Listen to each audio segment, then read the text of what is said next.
അതിരപ്പള്ളിയിൽ ആനയെ കണ്ടെത്തുന്നതിനുള്ള ദൗത്യം ആരംഭിച്ച് വനംവകുപ്പ് ഉദ്യോഗസ്ഥർ സംഘം തിരിഞ്ഞാണ് പരിശോധനകൾ നടത്തുന്നത്. ഡെപ്യൂട്ടി ഫോറസ്റ്റ് കൺസർവേറ്റർ സുനിൽകുമാറിന്റെ നേതൃത്വത്തിലാണ് തെരച്ചിൽ. വിവരങ്ങളുമായി സാരംഗ് ചേരുകയാണ്. സാരംഗ്, ഇന്നലെയാണ് വനമന്ത്രി ഷിബു ബേബി ജോണിന്റെ നേതൃത്വത്തിൽ യോഗം ചേർന്ന് ആനയെ റീലൊക്കേറ്റ് ചെയ്യുമെന്ന് അറിയിക്കുകയും ചെയ്തത്. നിലവിൽ ഈ കഴിഞ്ഞ 3 ദിവസങ്ങളിൽ എന്താണ് അവിടെ നടന്നത്? മുൻകാലങ്ങളിൽ ഇത്തരത്തിൽ ആനകൾ, കടുവകൾ നാട്ടിലിറങ്ങുമ്പോൾ അന്നത്തെ വനംവകുപ്പ് സ്വീകരിച്ച നടപടികൾ ജനങ്ങളുടെ മനസ്സിലേക്ക് ഓർമ്മ വരുന്നുണ്ട്. വളരെ കൃത്യമായി തന്നെ ലൊക്കേറ്റ് ചെയ്യാൻ സാധിച്ചിരുന്നു. ഇപ്പോഴെന്താണ് ഒരു സാഹചര്യം? ഈ ആനയെ ലൊക്കേറ്റ് ചെയ്തോ? എവിടെയാണ് ആനയുള്ളത്? റീലൊക്കേറ്റ് ചെയ്യാൻ എന്താണ് വനംവകുപ്പിന്റെ മുൻപിലുള്ള പ്ലാൻ?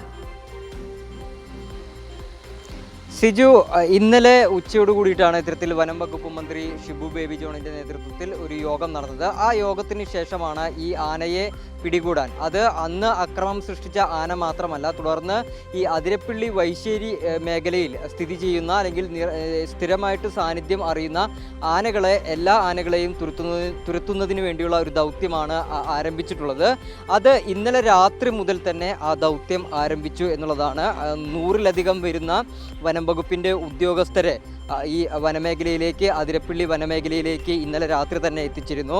ഈ ആനയുടെ സാന്നിധ്യമുള്ള പല മേഖലകളിലായി ഒരു സംഘത്തെ നിയോഗിച്ചുകൊണ്ട് അല്ലെങ്കിൽ ഒരു സംഘത്തെ പറഞ്ഞയച്ചുകൊണ്ടായിരുന്നു ഇത്തരത്തിൽ തിരച്ചിൽ നടത്തുന്നത്. അതോടൊപ്പം തന്നെ ഇന്ന് രാവിലെയോടുകൂടി ഒരു സംഘം കാട്ടാനകളെ, അതായത് 6ഓളം വരുന്ന കാട്ടാനകളെ അതിരപ്പള്ളി വെറ്റിലപ്പാറ ഭാഗത്ത് കണ്ടിരുന്നു. ഈ ആനകളെ ഫോറസ്റ്റ് ഉദ്യോഗസ്ഥർ തുരത്തി പുഴയ്ക്കപ്പുറം തുരത്തി വിട്ടിട്ടുണ്ട്. എന്തായാലും ഇപ്പോഴും ആനകളെ തിരഞ്ഞുകൊണ്ടുള്ള യാത്ര ഈ വനംവകുപ്പ് ജീവനക്കാർ അല്ലെങ്കിൽ വനംവകുപ്പിൻ്റെ ഉന്നത ഉദ്യോഗസ്ഥർ നടത്തിക്കൊണ്ടിരിക്കുന്നതിൻ്റെ കാഴ്ചകളാണ് കാണുന്നത്. ഇപ്പോഴും ഈ ഭാഗത്ത്, അതായത് ഈ ഭാഗത്തും പരിശോധനകൾ നടന്നുകൊണ്ടിരിക്കുന്നു എന്നുള്ളതാണ്. ഡെപ്യൂട്ടി ഫോറസ്റ്റ് കൺസർവേറ്റർ ശ്രീകുമാറിൻ്റെ നേതൃത്വത്തിലുള്ള ദൗത്യ സംഘമാണ് ഈ ദൗത്യത്തിന് ഇറങ്ങിത്തിരിച്ചിട്ടുള്ളത്. അതോടൊപ്പം തന്നെ ഇന്ന് 11 മണിയോടുകൂടി അല്ലെങ്കിൽ 11:30 ഒരു യോഗം നടക്കുന്നുണ്ട്. അത് പഞ്ചായത്ത് അധികൃതരുടെ, അതോടൊപ്പം തന്നെ പ്രാദേശികമായിട്ടുള്ള നേതാക്കളെയൊക്കെ ഉൾപ്പെടുത്തിക്കൊണ്ടുള്ള ഒരു യോഗമാണ് നടക്കുന്നത്. ആ യോഗത്തിലേക്ക് നിലമ്പൂരിൽ നിന്നുള്ള പ്രത്യേക ദൗത്യസംഘം കൂടി എത്തിച്ചേരും. അതിനുശേഷം വിശദമായിട്ടുള്ള ഒരു പ്ലാനിങ് നടത്തിയതിന് ശേഷമായിരിക്കും ഇവർ ഒരു സ്പെഷ്യൽ റൈഡിലേക്ക് അല്ലെങ്കിൽ സ്പെഷ്യൽ ഡ്രൈവിലേക്ക് കടക്കാൻ ഉദ്ദേശിക്കുന്നത്. എന്തായാലും ഇപ്പോൾ നമുക്ക് കാണാം, ഈ ദൗത്യസംഘം, അതായത് ഫോറസ്റ്റിൻ്റെ വനം വകുപ്പിൻ്റെ ദൗത്യസംഘം ഇവിടെ നിൽക്കുന്നുണ്ട്.